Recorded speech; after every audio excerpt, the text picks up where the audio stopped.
Agtagda maqaarida dabadeed iyo milixda hooyashada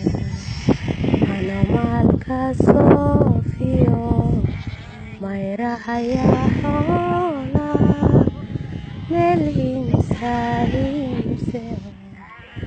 maadu shalay ruuxii magacdhawe meelayda joogine maadu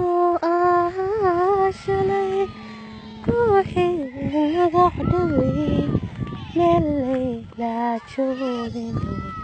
mise waa ismoodsiis maqalkiyo dhawaaqan anasiib macaansadee mise waa ismoodsiis maqalkiyo dhawaaqan anasiib macaansadee